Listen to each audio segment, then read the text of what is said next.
estimado docente y queridos compañeros. El día de hoy les vamos a exponer el capítulo número 2 del libro, que se denomina el constructivismo. Bueno, para dar comienzo al capítulo es necesario dar a conocer una definición clara de qué es el constructivismo. El constructivismo se caracteriza por ser una epistemología en donde tiene una relación bastante amplia la naturaleza y el aprendizaje. Es allí donde el estudiante llega a generar una hipótesis y a partir de esta hipótesis se realiza una prueba en donde genera una interacción y a su vez a través de esta interacción se genera habilidades que éstas ayudan a crear un nuevo conocimiento, es decir, un nuevo conocimiento adquirido. Teoría de Piaget en el desarrollo cognoscitivo. El desarrollo cognoscitivo es el proceso por el que una persona va adquiriendo conocimiento sobre lo que le rodea y desarrolla así sus inteligencias y capacidades. Jean Piaget ha planteado 4 pilares fundamentales para desarrollar su teoría, los cuales son la madurez biológica, experiencia con el ambiente físico, experiencia con el entorno social y el equilibrio, en donde el equilibrio es el factor central y la fuerza motivadora detrás del desarrollo cognoscitivo, ya que coordina las acciones de los otros 3 factores y permite que haya congruencia entre las estructuras mentales internas y la realidad ambiental externa.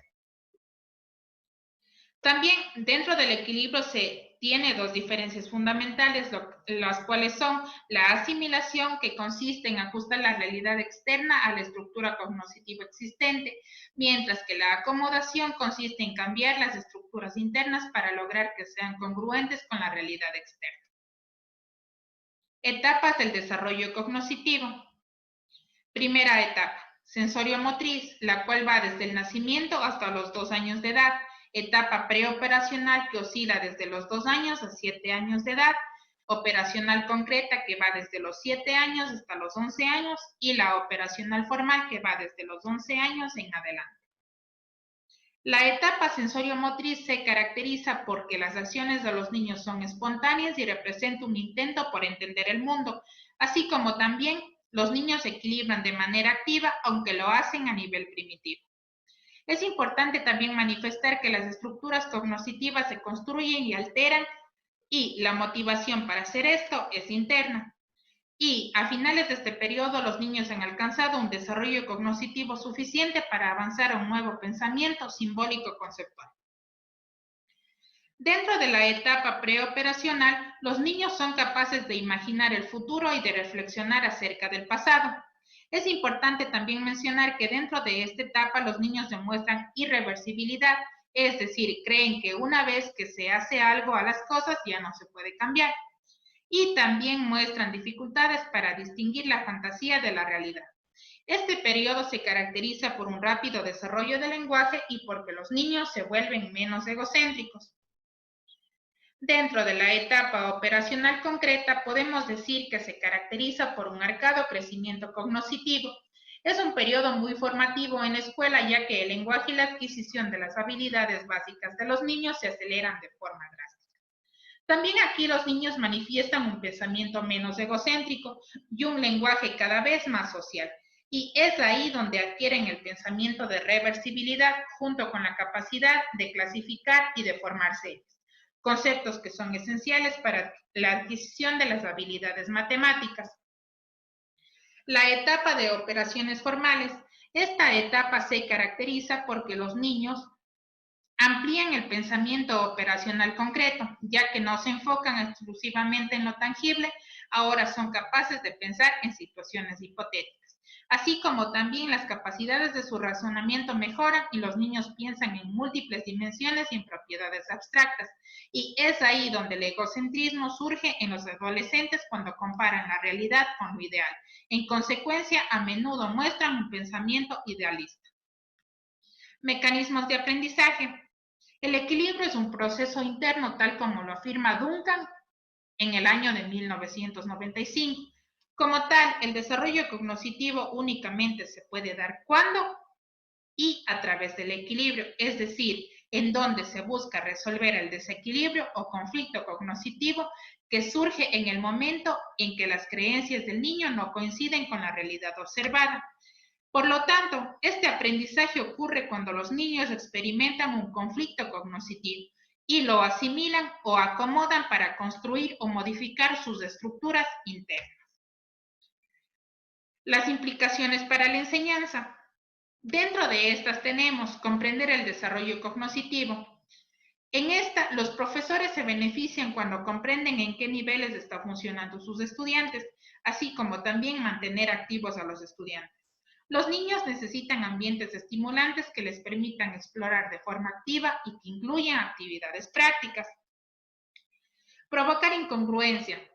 Dentro de esta, el desarrollo ocurre solamente cuando los estímulos ambientales no se ajustan a las estructuras cognitivas de los estudiantes. Es decir, el material no debe ser demasiado fácil de asimilar, pero tampoco tan difícil como para impedir la acomodación. Y por último, fomentar la interacción social. Las actividades que fomentan las interacciones sociales son útiles, ya que el hecho de aprender que los demás tienen diferentes puntos de vista ayuda a que los niños se vuelvan menos egocéntricos. Teoría sociocultural de Vygotsky. Dentro de esta teoría, la teoría sociocultural de Vygotsky pone el acento en la participación proactiva de los menores con el ambiente que les rodea, siendo el desarrollo cognitivo fruto de un proceso colaborativo en la cual se sostenía que los niños desarrollen su aprendizaje mediante la interacción. Así como también Lev Vygotsky plantea que los seres humanos, a diferencia de los animales, se limitan a reaccionar al ambiente, ya que los seres humanos tienen la capacidad de modificarlo para su beneficio. Esta capacidad adaptiva distingue a los seres humanos de formas de vida inferiores. Las ideas de Vygotsky se presentan a muchas aplicaciones educativas.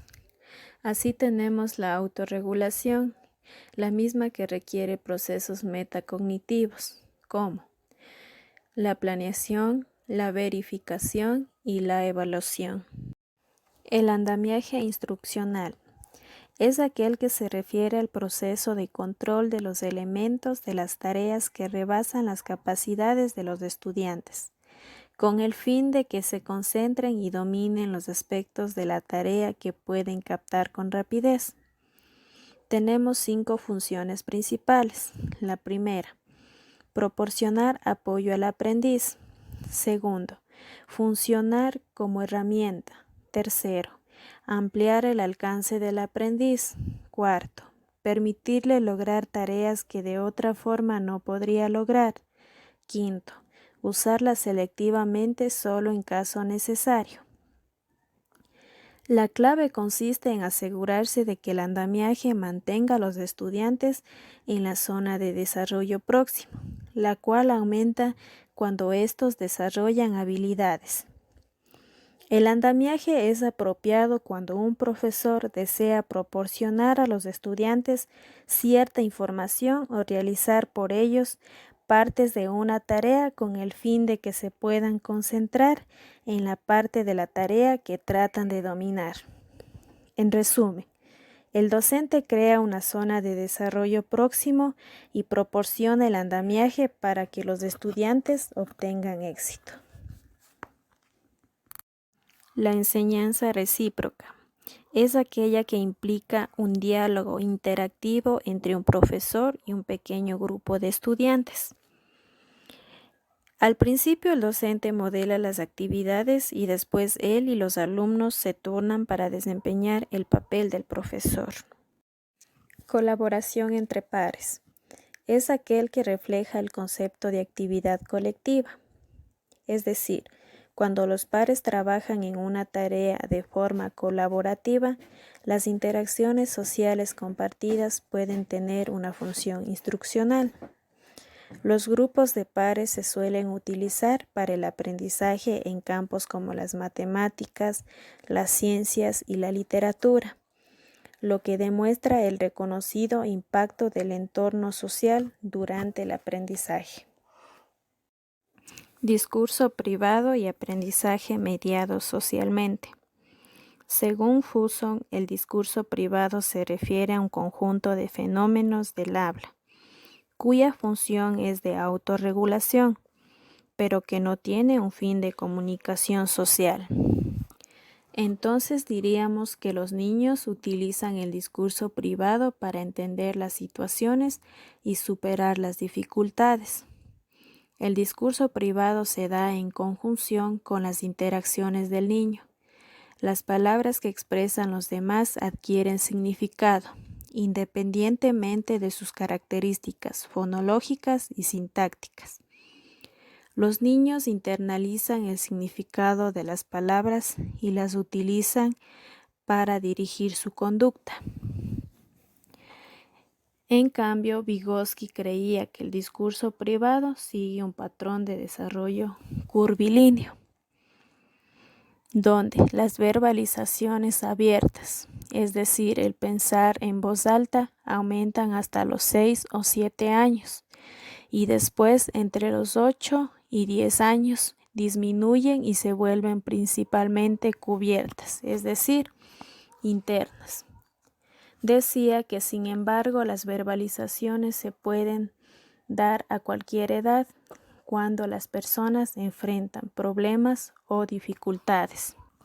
Fuson decía que las investigaciones demuestran que aun cuando la cantidad de discurso privado disminuye desde alrededor de los 4 o 5 años hasta los 8 años, la proporción de discurso privado autorregulatorio aumenta con la edad. Por último, en muchas investigaciones se ha encontrado que la cantidad real de discurso privado es baja y que muchos niños no verbalizan en lo absoluto. Así, el patrón de desarrollo del discurso privado parece ser más complejo de lo que creía Vygotsky. Verbalización y aprovechamiento.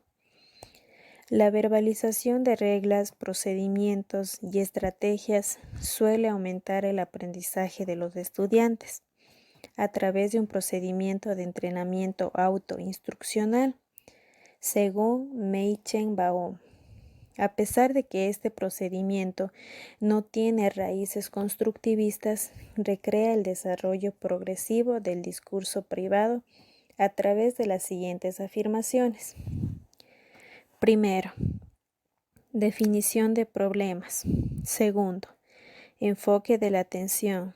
Tercero, planeación y guía de respuesta. Cuarto, autorreforzamiento. Quinto, autoevaluación. Sexto, afrontamiento.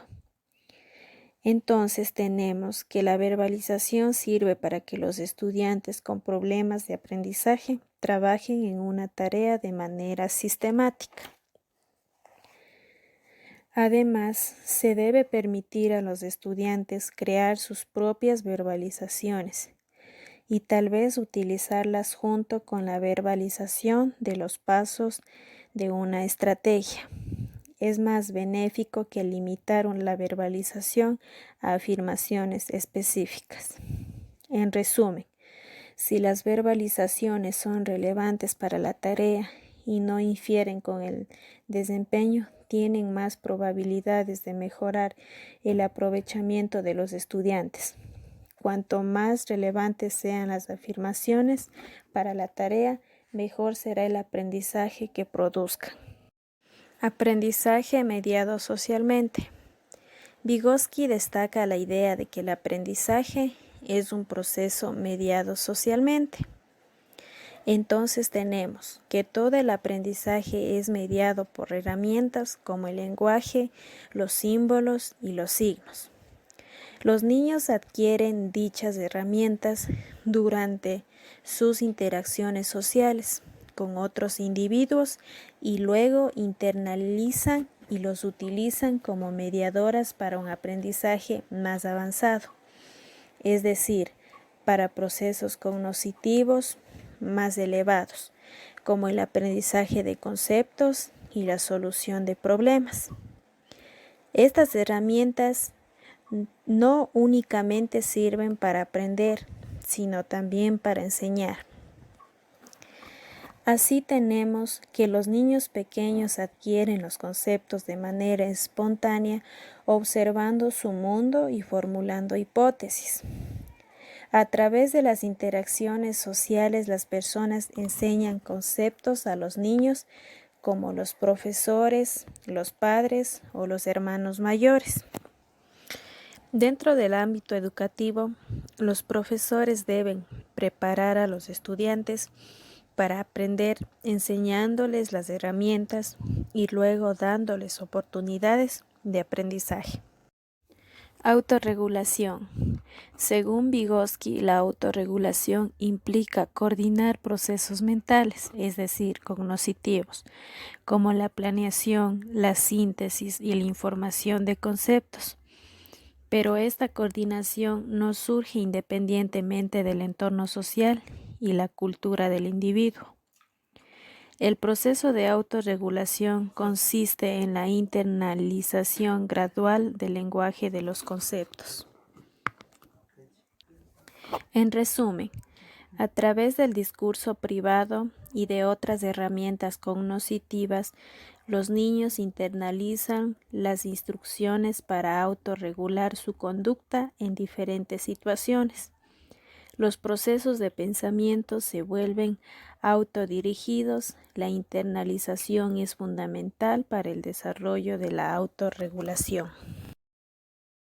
Ambientes de aprendizaje constructivistas. Ven el aprendizaje como un proceso en el cual el estudiante construye activamente nuevas ideas y conceptos basados en conocimientos presentes y pasados. En otras palabras, el aprendizaje se forma construyendo nuestros propios conocimientos desde nuestras propias experiencias. Esta colaboración también se conoce como proceso social de construcción del conocimiento. Algunos de los beneficios de este proceso social son: los estudiantes pueden trabajar para clarificar y para ordenar sus ideas y también pueden contar sus conclusiones a otros estudiantes. Eso les da oportunidades de elaborar lo que aprendieron. Brooks y Brooks 1999 plantean 4 principios, de los cuales tenemos 1. Plantear problemas de importancia incipiente. 2. El aprendizaje se debe estructurar en torno a conceptos primordiales. 3. Indagar y valorar los puntos de vista de los estudiantes. Y finalmente, adaptar el programa de estudios para considerar las suposiciones de los estudiantes. La enseñanza constructivista reta a los alumnos a descubrir por sí mismos la información correcta. La evaluación del aprendizaje es en el contexto de la enseñanza. Los ambientes constructivistas son diseñados para que se produzca un aprendizaje estructural significativo y profundo. Las aplicaciones a la enseñanza. El aprendizaje por descubrimiento. El proceso de descubrimiento. El estudiante obtiene conocimientos por sí mismo, según Brooks 1961. Es un tipo de razonamiento inductivo. Los estudiantes aprenden conocimientos nuevos relevantes, formulan reglas, prueban hipótesis y reúnen información. En la enseñanza para el descubrimiento, el docente debe plantear preguntas sin respuestas directas. Debe proponer instrucciones y debe tomar en cuenta los objetivos del aprendizaje. La enseñanza por indagación es una forma de enseñanza del descubrimiento. Es más dirigida por el profesor, pues formula y prueba hipótesis. El docente requiere conocer bien el área de contenidos. Otra de las aplicaciones a la enseñanza tenemos el aprendizaje asistido por los pares. Es una enseñanza recíproca y un aprendizaje cooperativo. Más eficaz es en los niños pequeños. La tutoría de pares. El tutor y el estudiante participan con libertad.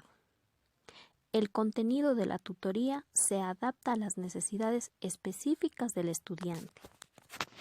El aprendizaje cooperativo. Forman grupos con estudiantes que puedan trabajar y practicar habilidades de comprensión.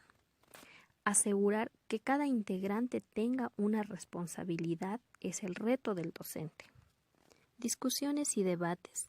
Se establecen reglas para la discusión.